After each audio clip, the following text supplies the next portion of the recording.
नमस्ते।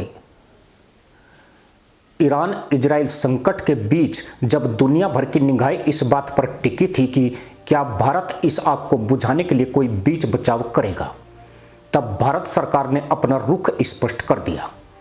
सर्वदलीय बैठक में जब विपक्ष की ओर से यह सवाल उछला कि पाकिस्तान जैसे देश मध्यस्थता की कोशिश कर रहे हैं और भारत इस मामले में चुप है, तो विदेश मंत्री एस जयशंकर का जवाब इतिहास के पन्नों को उधेड़ने वाला था।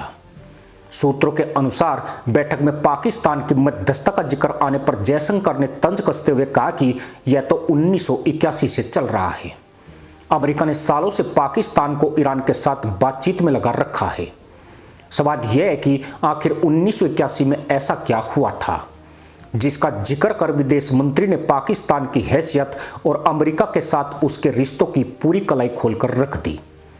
बात 1979 की है, जब ईरान में ऐतिहासिक इस्लामिक क्रांति हुई थी।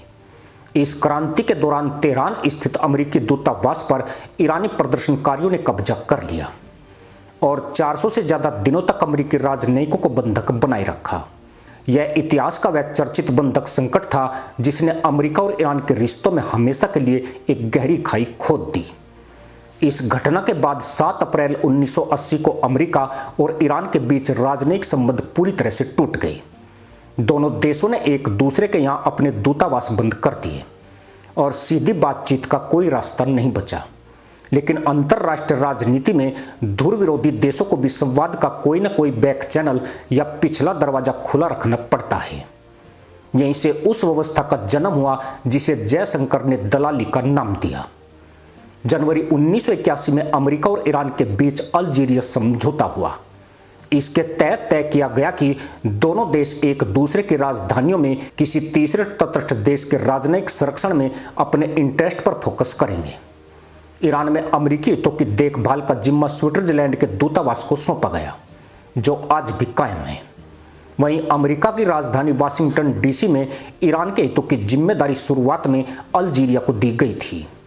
लेकिन 1992 में अल्जीरिया में हुए गृह युद्ध के दौरान जब ईरान ने वहां के इस्लामिक धड़े का समर्थन किया तो अल्जीरिया ने यह जिम्मेदारी छोड़ दी।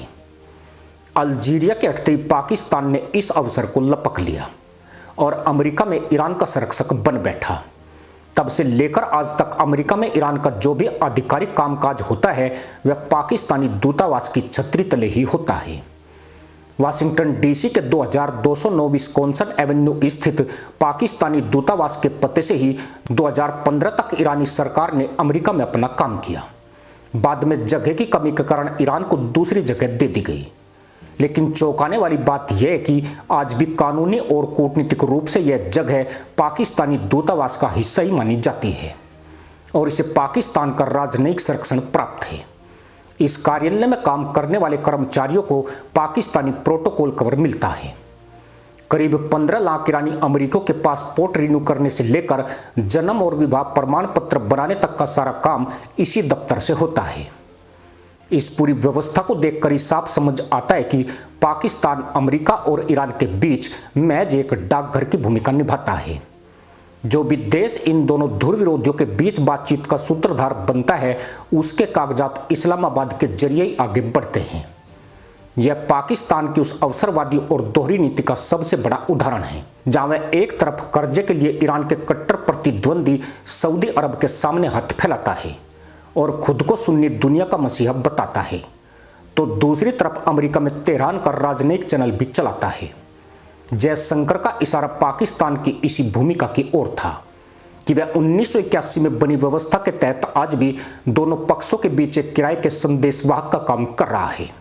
जयशंकर का 1981 का जिक्र केवल इस कूटनीतिक डाकघर तक ही सीमित नहीं था, बल्कि यह उस साल की ओर भी सीधा इशारा था जब अमेरिका ने पाकिस्तान को अपने भू राजनीतिक मोहरे के रूप में पूरी तरह से खरीद लिया था। 1979 में अफगानिस्तान में सोवियत संघ के आक्रमण के बाद अमेरिका को इस क्षेत्र में एक ऐसे मोहरे की जरूरत थी जो चंद डॉलरों के एवज में उसके इशारों पर काम कर सके और अपनी जमीन का इस्तेमाल करने दे। पाकिस्तान इस काम के लिए खुशी खुशी तैयार हो गया। इसके बाद 1981 में रोनाल्ड रीगन के नेतृत्व वाले अमेरिकी प्रशासन और पाकिस्तान के बीच एक बेहद अहम सैन्य और आर्थिक समझौता हुआ। इस डील के तहत अमेरिका ने पाकिस्तान की सुरक्षा और अर्थव्यवस्था को मजबूत करने के नाम पर 3 अरब 20 करोड़ डॉलर का भारी भरकम 5 वर्षीय पैकेज मंजूर किया। इसी समझौते के तहत पाकिस्तान को पहली बार अत्याधुनिक F-16 लड़ाकू विमानों की खेप मिली थी। इस कदम ने दक्षिण एशिया के सैन्य संतुलन को पूरी तरह से बिगाड़ दिया था। अमेरिका पाकिस्तान की इन सेवाओं से इतना खुश था कि उसने पाकिस्तान के गुपचुप तरीके से चल रहे परमाणु संवर्धन कार्यक्रम की पूरी तरह से अनदेखी कर दी। अमेरिका ने अपने परमाणु अप्रसार कानूनों से पाकिस्तान को खास छूट दे दी ताकि उसे बेरोक-टोक हथियार बेचे जा सके। यह वह दौर था जब पाकिस्तान ने डॉलर और हथियारों की चमक के आगे अपनी स्वतंत्र विदेश नीति का सौदा कर दिया था। अमेरिका ने सोवियत संघ के खिलाफ छद्म युद्ध लड़ने के लिए पाकिस्तान को एक भाड़े के सैनिक की तरह इस्तेमाल किया। भारत ने उस वक्त भी अमेरिका के इस कदम का कड़ा विरोध किया था और इसे अपनी राष्ट्रीय सुरक्षा के लिए एक सीधा खतरा बताया था। इसी के साथ अनुमति दोस्तों, जय हिंद, वंदे मातरम।